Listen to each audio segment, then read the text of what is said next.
De oogst van een extreem moeilijk wijnjaar zit erop. Ik spreek vandaag 3 Limburgse wijnmakers over de impact die de nachtvorst heeft gehad op hun oogst en aankomende productie. Ja, valt enorm tegen. We hebben in mei 1 nacht vorst gehad. Dat was 6 graden of zelfs meer op diverse wijngaarden. En daardoor hebben we 80% opbrengstverlies dit jaar. Ja, het verlies van 80% betekent voor de productie dit jaar dat we ook een hele minieme oplage zullen gaan brengen. Het probleem is ook nog erbij dat de kwaliteit van de druiven die we hebben kunnen oogsten ook niet heel erg hoog waren. En daardoor hebben we moeten besluiten om geen stille wijn te maken van de opbrengst van 2024. Maar we gaan een mousserende wijn maken. En deze moet natuurlijk een aantal jaren blijven liggen. Dus over een aantal jaren hebben we daar pas de verkoop van. Of het betekent dat er geen wijnen volgend jaar op de markt komen. Wij gaan proberen de oplage van 2023 over 2 jaar uit te smeren.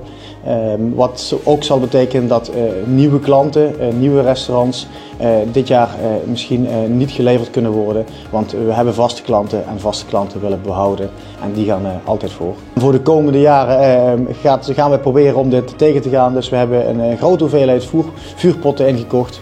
Zodat wij volgend jaar gewapend zijn tegen deze vorst. Ja, de oogst van 2024 die was voor ons gewoon slecht. Het was gewoon een hele lage opbrengst en de kwaliteit die we hebben binnengehaald die was wel goed. Maar we hebben zeker 75% minder geoogst. Het begon in maart, toen liepen de plantjes mooi uit. Het was lekker warm in het voorjaar. En de scheuten waren al ruim 10 centimeter. Mooi groen in de wijngaard. Toen dacht ik al, oh jee, als er maar geen nachtvorst komt. En die is helaas gekomen. Op 22 en 23 april hebben we een -6 graden bereikt in de wijngaard midden in de nacht. En tegen dat soort vorst daar kunnen de planten niet tegen. Na die 2 nachten hopen wij met zo'n vorstschade dat de natuur zich toch wel zal herstellen. We zagen toen echt 3-4 weken lang dat de planten niks deden. En op een gegeven moment kwam het groen toch weer op. Uiteindelijk zijn de plantjes wel gaan groeien, zijn de tweede knopjes gaan groeien en dat zorgde voor iets van resultaat. Ja, daarna kwam natuurlijk een vrij slechte bloeiperiode in juni met afwisselende regen en zon. En het was eigenlijk gedurende de hele zomer te nat om de druiven echt gezond te laten afrijpen. Gelukkig, wij maken dus mousserende wijnen. Dat betekent dat wij, net zoals in de champagne, elke jaar reservewijn aanleggen. Dat betekent dat we ook hebben gezien in april voor het bottelen, de vorstschade is geweest, we gaan extra reservewijn aanleggen. Dus hebben we een 10.000 liter in de kelder bewaard om te blenden met de oogst van 2024. Wij kunnen gewoon alle onze wijnen blijven produceren. Wel in iets lager volume in 2024, maar we hebben genoeg aan reservewijn liggen waarmee we een optimale kwaliteit kunnen garanderen. Het komende jaar gaan we natuurlijk hopen dat we niet alweer die extreme nachtvorst krijgen in april. Wij beginnen daardoor iets later met de snoei, zodat de planten ook in het voorjaar iets later uitlopen. Dat is het minste wat we kunnen doen. Ik moet zeggen, over al die jaren hebben we niet elk jaar deze extreme nachtvorst gehad. Dus ik ga gewoon uit 2025 weer een goed oogstjaar wordt. Het was geen makkelijk jaar, laten we dat voorop stellen. Alleen we hebben in het begin volledig ingezet bij de vorst om potten aan te schaffen, zoals we dat eigenlijk in de Bourgogne doen. Al tientallen jaren. Dus we hebben om de 10 meter een pot neergezet de dag ervoor.